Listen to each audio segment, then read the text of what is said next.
Hello, and welcome to my channel. Learn English easily. Let's read a story.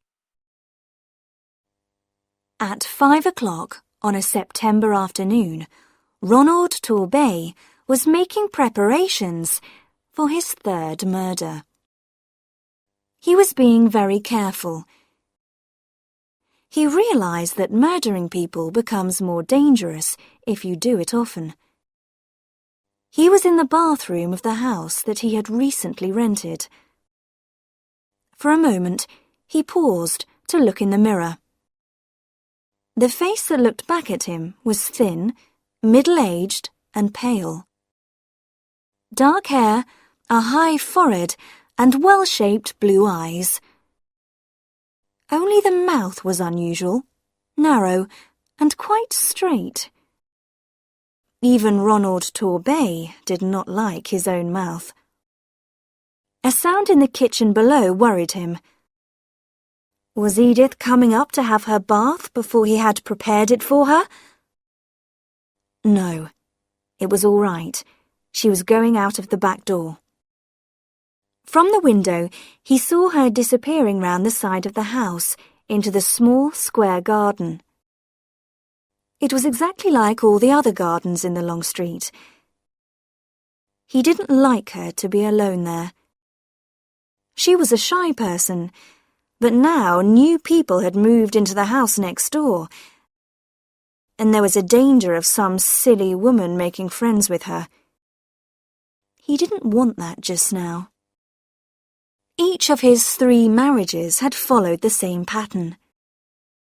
Using a false name, he had gone on holiday to a place where no one knew him.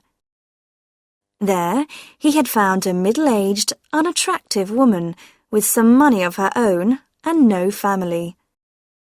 He had talked her into marrying him, and she had then agreed to make a will which left him all her money. Both his other wives had been shy too. He was very careful to choose the right type of woman. Someone who would not make friends quickly in a new place. Mary, the first of them, had had her deadly accident almost unnoticed. In the bathroom of the house he had rented. A house very like this one, but in the north of England instead of the south. The police had not found anything wrong. The only person who was interested was a young reporter on the local newspaper. He had written something about death in the middle of happiness and had printed photographs of Mary's wedding and her funeral, which took place only 3 weeks after the wedding. Dorothy had given him a little more trouble. It was not true that she was completely alone in the world, as she had told him. Her brother had appeared at the funeral and asked difficult questions about her money.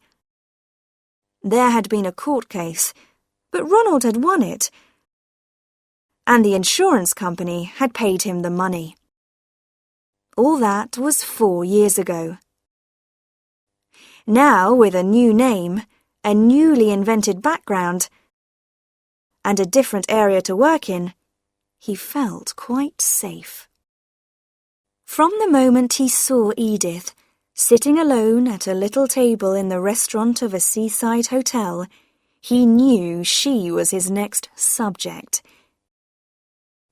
He could see from her face that she was not happy. And he could also see that she was wearing a valuable ring. After dinner, he spoke to her. She did not want to talk at first, but in the end, he managed to start a conversation. After that, everything went as he expected. His methods were old-fashioned and romantic, and by the end of a week, she was in love with him. Her background was very suitable for Ronald's purpose. After teaching at a girls' school for 10 years, she had gone home to look after her sick father and had stayed with him until he died. Now, aged 43, she was alone, with a lot of money, and she didn't know what to do with herself. 5 weeks after they met, Ronald married her, in the town where they were both strangers. The same afternoon, they both made a will, leaving all their property to each other. Then they moved into the house which he had rented cheaply, because the holiday season was at an end. It was the most pleasant of his marriages. He found Edith a cheerful person, and even quite sensible, except that it was stupid of her to believe that a man would fall in love with her at first sight. Ronald knew he must not make the mistake of feeling sorry for her. He began to make plans for her future, as he called it. 2 things made him do this earlier than he intended. One was the way she refused to talk about her money. She kept all her business papers locked in a desk drawer and refused to discuss them. His other worry was her unnecessary interest in his job. Ronald had told Edith that he was a partner in an engineering company, which was giving him a long period of absence. Edith accepted the story, but she asked a lot of questions and wanted to visit his office and the factory. So Ronald had decided that it was time to act. He turned from the window and began to run water into the bath. His heart was beating loudly, he noticed. He didn't like that. He needed to keep very calm. The bathroom was the only room they had painted. He had done it himself soon after they arrived.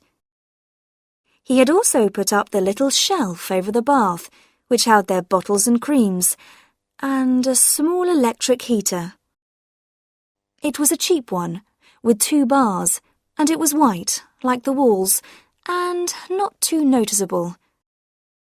There was no electric point in the bathroom, but he was able to connect the heater to a point just outside the door. He turned on the heater now and watched the bars become red and hot. Then he went out of the room. The controls for all the electricity in the house were inside a cupboard at the top of the stairs. Ronald opened the door carefully and pulled up the handle which turned off the electricity. He had a cloth over his hand so that he would not leave fingerprints. Back in the bathroom, the bars of the heater were turning black again. Still using the cloth, he lifted the heater from the shelf and put it into the bath water at the bottom end of the bath. Of course, you could still see it. It looked as if it had fallen off the shelf by accident. Edith was coming back from the garden. He could hear her moving something outside the kitchen door. He pulled a small plastic bottle out of his pocket and began to read again the directions on the back. A small sound behind him made him turn suddenly. There was Edith's head, only 2 meters away, appearing above the flat roof of the kitchen which was below the bathroom window. She was clearing the dead leaves from the edge of the roof. She must be standing on the ladder, which was kept outside the kitchen door. He stayed calm. "What are you doing there, dear?" Edith was so surprised that she nearly fell off the ladder. "Oh, you frightened me. I thought I'd just do this little job before I came to get ready." "But I'm preparing your beauty bath for you." "It's kind of you to take all this trouble, Ronald." "Not at all. I'm taking you out tonight, and I want you to look as nice as, possible." "Hurry up, dear. The bubbles don't last very long. And like all these beauty treatments, this one's expensive. Go and undress now and come straight here." "Very well, dear." she began to climb down the ladder. Ronald opened the little bottle and poured the liquid into the bath. He turned on the water again, and in a moment the bath was full of bubbles, smelling strongly of roses. They covered the little heater completely. They even covered the sides of the bath. Edith was at the door.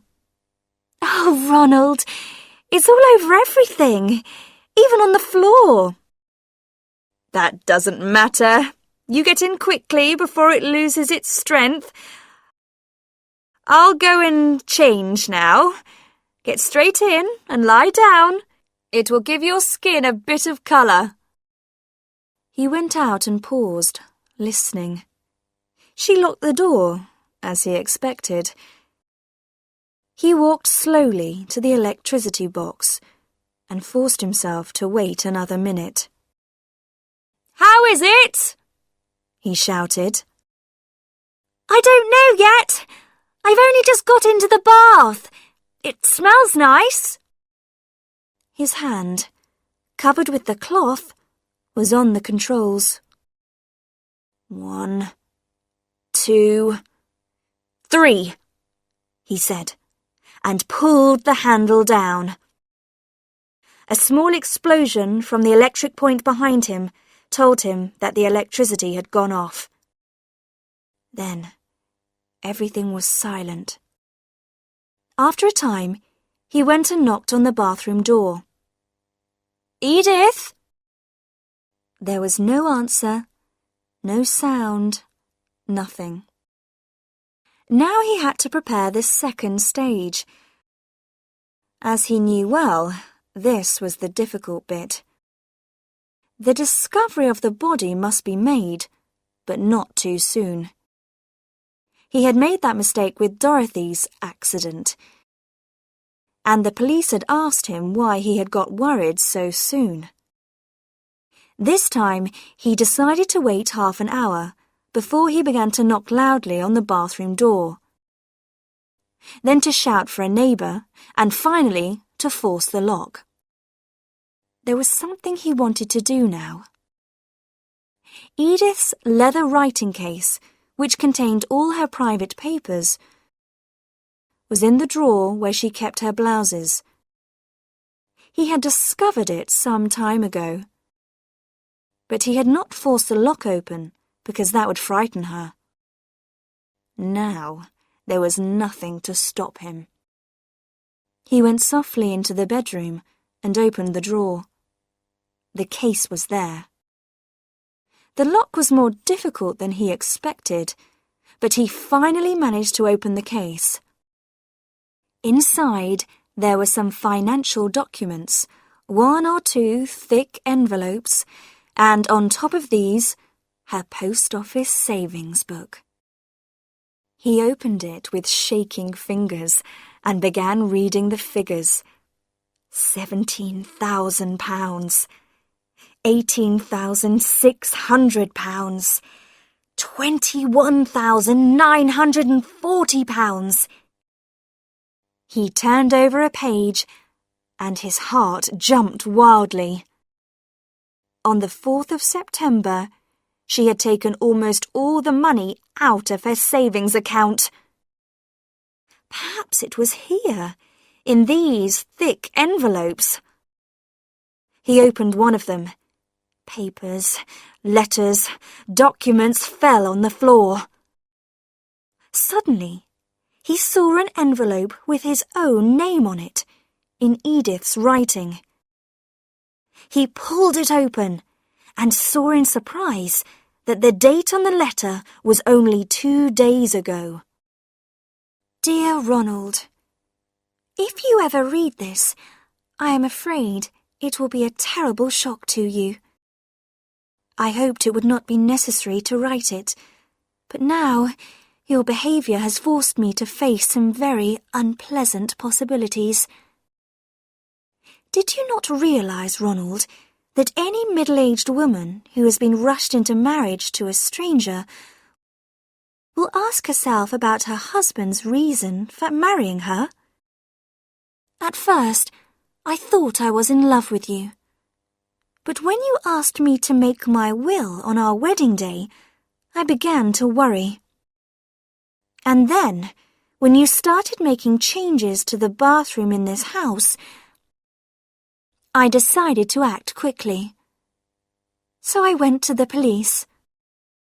Have you noticed that the people who have moved into the house next door have never spoken to you? Well, they are not a husband and wife, but a police inspector and a policewoman. The policewoman showed me 2 pieces from old newspapers, both about women who had died from accidents in their baths soon after their marriages. Both pieces included a photograph of the husband at the funeral. They were not very clear, but I was able to recognize you. So, I realized that it was my duty to agree to do what the inspector asked me to do. The police have been looking for the man since the photographs were given to them by your second wife's brother. The inspector said the police needed to be sure that you were guilty. You must be given the opportunity to try the crime again. That's why I am forcing myself to be brave and to play my part. I want to tell you something, Ronald. If one day you lose me, out of the bathroom, I mean, you will find that I have gone out over the kitchen roof and am sitting in the kitchen next door. I was stupid to marry you, but not quite as stupid as you thought. Yours, Edith. Ronald's mouth was uglier than ever when he finished reading the letter. The house was still quiet. But in the silence, he heard the back door open suddenly, and heavy footsteps rushed up the stairs towards him. Thanks for watching. If you like the video, please don't forget to like it. You can subscribe and turn on notifications for more videos like this.